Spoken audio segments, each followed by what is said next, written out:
یاد کریں، پڑھیں کہ ہم اپنے رب کے سامنے جب نماز کے اندر کھڑے ہوتے ہیں تو ہم اپنے رب سے جو گفتگو کر رہے ہوتے ہیں، جو بات کر رہے ہوتے ہیں، اس کے اندر کہا کیا جا رہا ہوتا ہے۔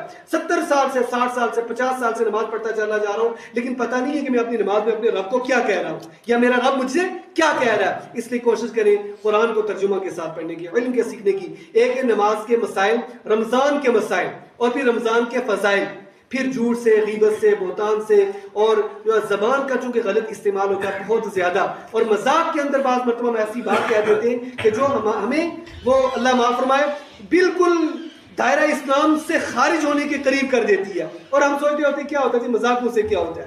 حالانکہ اللہ کے نبی علیہ السلام کا وہ فرمان ہے، نماز کا وقت قریب آ گیا، اللہ کے نبی علیہ السلام نے فرمایا کہ کوئی آدمی جنت کے بالکل قریب جا چکا ہوتا ہے، لیکن وہ اپنی زبان سے کوئی ایسا لفظ استعمال کر لیتا ہے کہ بس جہنم کے قریب، اور کوئی آدمی جہنم کے قریب جا چکا ہوتا ہے۔ کوئی ایسی خیر کی بات دوسروں کے سامنے، دوسروں کے نفع کے لیے، اپنی ذات کے نفع کے لیے کہہ دیتا ہے کہ جنت کے قریب۔ تو یہ زبان جو ہے اليوم نختم على افواههم وتكلمنا ايديهم وتشهد ارجلهم بما كانوا يكسبون، کہ کل قیامت کے دن اللہ رب العالمین کے سامنے انسان کے جسم کے اعضاء جو ہے وہ جواب دیں گے۔ تو ہم کوشش کریں کہ ہم اپنی زبان کا غلط استعمال نہیں کریں گے، جھوٹ نہیں بولیں گے، طعن و تشنیع نہیں کریں گے، برائیاں نہیں کریں گے۔ بہت بڑے اعمال یہ امت کل قیامت کے دن لے کر اللہ کے سامنے حاضر ہوگی، لیکن پھر یہ امت کے وہ لوگ کہ جنہوں نے اپنے وقت کو برباد کیا ہوگا غیبتوں میں، بہتان بازیوں میں، الزام تراشیوں میں، دوسروں کو حقیر جان کر اپنی زندگی کو برباد کیا ہوگا، تو کل قیامت کے دن ان کے وہ اعمال ان کے کچھ کام نہیں آئیں گے۔ تو جہاں اچھے اعمال کی کوشش کی جائے وہاں گناہوں سے بچنے کی، نافرمانیوں سے بچنے کی بھی کوشش کی جائے۔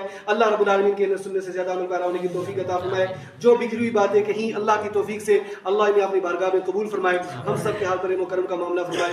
ہمارے علاقے سے، ہماری بستی سے جتنے بھی لوگ اہل ایمان دار فانی سے رحلت فرما گئے، اللہ ان سب کی بخشش کے اور مغفرت کے فیصلے فرمائے، اور قرب و جوار کے قبرستان میں، پڑوس کے قبرستان میں جتنے مدفون ہیں اللہ سب کے درجات کو بلند کر دے۔ تہجد کی نماز کا اہتمام کریں، صبح جلدی جاگ جایا کریں، اور اسی طرح اشراق کا اہتمام کریں، چاشت کا اہتمام کریں رمضان کے مہینے میں، اور اوابین کا اہتمام کریں۔ اللہ کے نبی علیہ السلام نے فرمایا جس نے مغرب کی نماز کے ادا کر لینے کے بعد 6 رکعتیں پڑھی، 12 سال کی نفلی عبادت کا ثواب اس کے نامہ اعمال میں درج ہوتا ہے۔ 12 سال کی نفلی عبادت کہ جو اوابین پڑھتا ہے نماز مغرب کے بعد 6 نفل، تو چاشت کے لیے الگ فضیلتیں، اشراق کے لیے الگ فضیلتیں۔